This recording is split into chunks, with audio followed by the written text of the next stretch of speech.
3 साल से दीदी अपने भाई का इंतजार कर रही थी। होली का त्योहार आया लेकिन घर सूना था।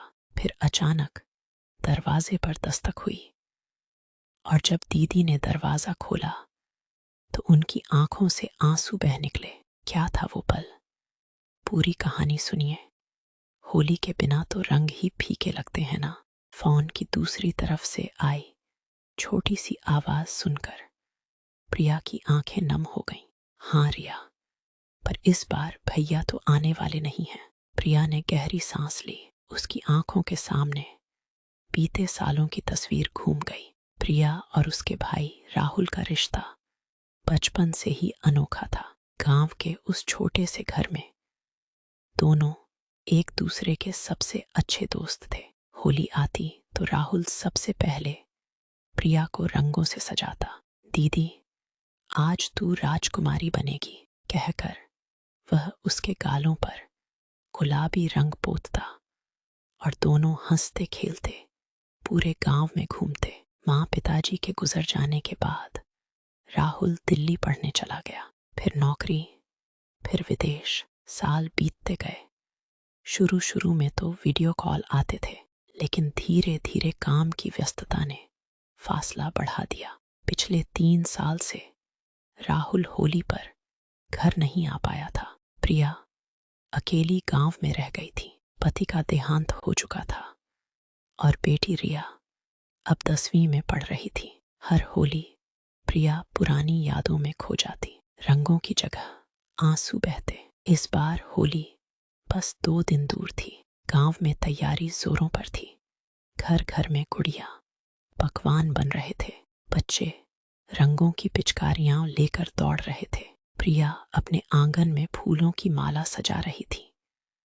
जब रिया ने दौड़ते हुए कहा, मम्मी भैया का मैसेज आया है, प्रिया का दिल जोर से धड़का। राहुल का मैसेज था, दीदी इस होली घर आ रहा हूं। बहुत दिनों बाद अपनी छोटी दीदी के हाथों रंग लगवाऊंगा। रिया को बोलना तैयार रहे। प्रिया की आंखों से आंसू बह निकले। राहत, खुशी और पुरानी यादें एक साथ उमड़ पड़ी।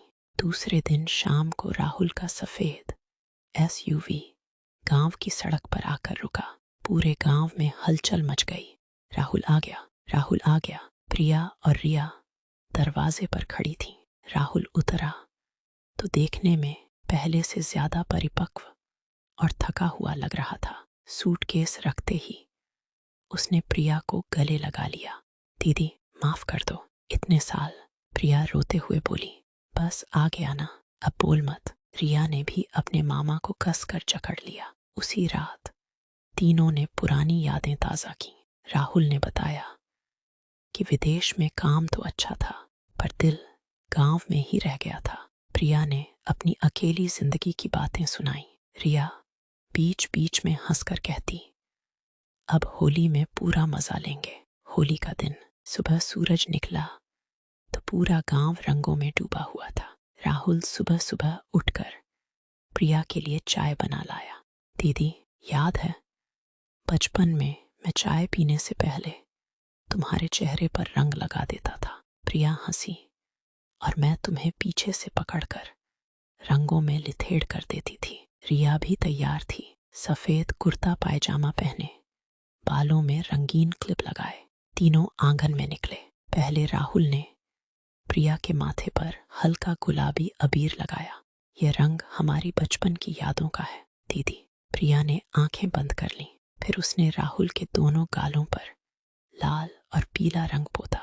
और यह रंग उन दिनों का है जब तू बीमार पड़ता था और मैं रात रात भर जाग कर तेरी देखभाल करती थी। रिया ने दोनों को रंगों से भर दिया और यह मेरा प्यार। फिर तीनों हंसते खेलते गांव की गलियों में निकल पड़े। गांव वाले खुश थे। अरे राहुल बेटा आखिरकार घर लौट आया। बुजुर्ग लोग आशीर्वाद दे रहे थे। बच्चे पिचकारियां लेकर दौड़ रहे थे। राहुल ने प्रिया को कंधे पर उठाकर नाच शुरू कर दिया। पुरानी होली की धुनें गूंज रही थीं। होली है, होली है।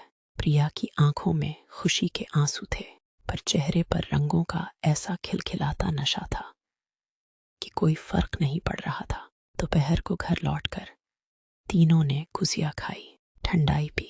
राहुल ने पुरानी एल्बम निकाली। दीदी देखो ये फोटो, हम दोनों होली खेलते हुए।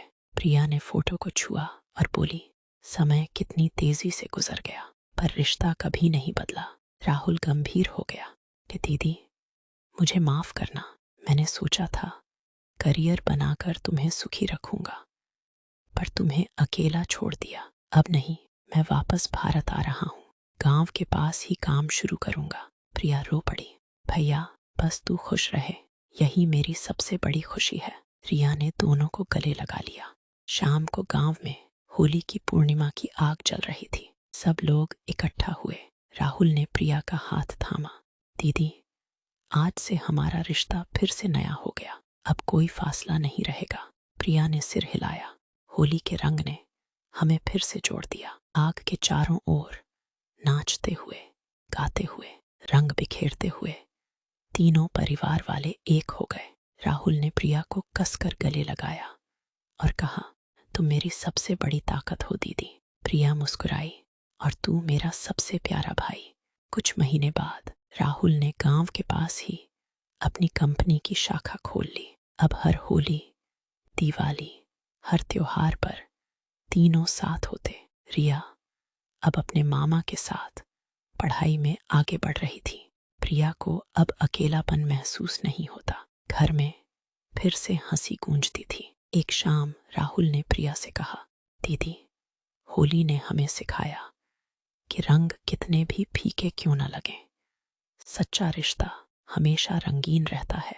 प्रिया ने मुस्कुराते हुए जवाब दिया, और सच्चा भाई बहन का प्यार किसी भी त्योहार से ज्यादा खूबसूरत होता है। समाप्त। यह कहानी है सच्चे रिश्तों की, परिवार की और होली के उन रंगों की जो दिलों को जोड़ते हैं। अगर आपको यह भावनात्मक और मज़ेदार कहानी पसंद आई हो तो वीडियो को लाइक ज़रूर करें, अपने भाई बहनों और परिवार के साथ शेयर करें, और ऐसे ही दिल छू लेने वाली पारिवारिक कहानियाँ सुनने के लिए चैनल को सब्सक्राइब करना न भूलें।